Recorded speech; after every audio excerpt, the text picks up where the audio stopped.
Olá, meus caros. Neste segundo domingo de agosto, mês vocacional, comemoramos o Dia dos Pais e início também da semana de oração pela família.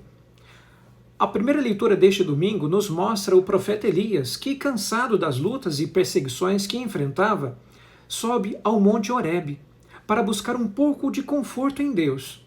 É o mesmo monte que Deus tinha se revelado a Moisés. Lá, Deus se manifestará também a Elias. Forças poderosas da natureza acontecem, como o vento, o terremoto e depois o fogo. Deus não estava em nenhum destes fenômenos. Por último, quando tudo se acalma, eis que uma brisa suave aparece e Elias intui a presença de Deus lá. Uma presença que expressa uma delicada bondade para com a fraqueza do ser humano.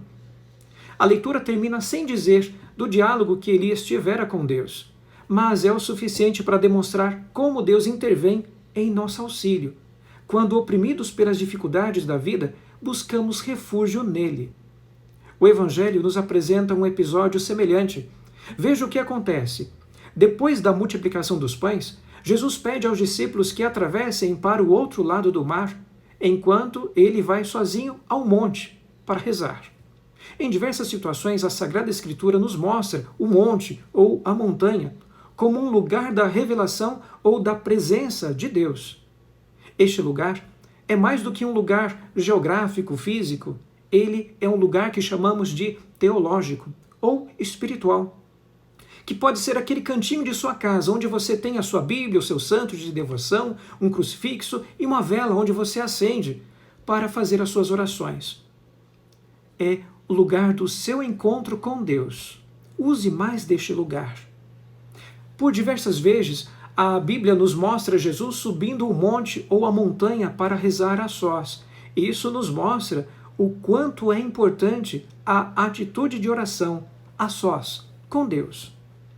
Já de madrugada, quando Jesus vai ao encontro da barca dos 12, ela está sendo açoitada pela violência das ondas e do vento contrário, e ele já não tem mais forças para remar. Quando avistam Jesus vindo até eles, caminhando sobre as águas, ficam cheios de medo, pensando que era um fantasma, e gritam cheios de pavor. Infelizmente, parece mais fácil acreditar num fantasma do que no próprio Jesus, que está vivo no meio de nós. A palavra do Senhor os acalma. Ele diz: coragem, tende confiança, sou eu, não temais. Assim como os discípulos, nós também ficamos muitas vezes apavorados diante das tempestades da vida. Mas Jesus nos pede coragem.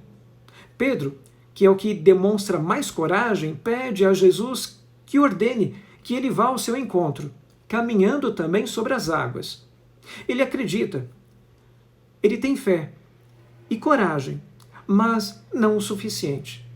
Depois de já estar andando sobre as águas, sente as ondas batendo no seu corpo e, amedrontado, começa a afundar. E ele suplica: Senhor, salva-me. Meus irmãos, estas atitudes de Pedro refletem a nós mesmos que, em nossa frágil humanidade, demonstramos o contraste que ainda existe entre a fé e o instinto do medo. O alento é que podemos superar isso, fazendo o que Pedro fez, ou seja, pedirmos socorro ao Senhor. Peçamos socorro ao Senhor. Senhor, salva-me. Percebam que Pedro só sentiu medo quando colocou mais atenção nas dificuldades, das ondas batendo em seu corpo, do que em Jesus, no qual tinha o seu olhar e que deveria estar fixo. Tenham, portanto, o olhar fixo em Jesus e não tenham medo. Se porventura você sentir que está afundando nas dificuldades da vida, não hesite em pedir socorro ao Senhor. Lembre-se que a fé de Pedro não foi perfeita, mas foi o suficiente para fazê-lo tomar a atitude de descer da barca.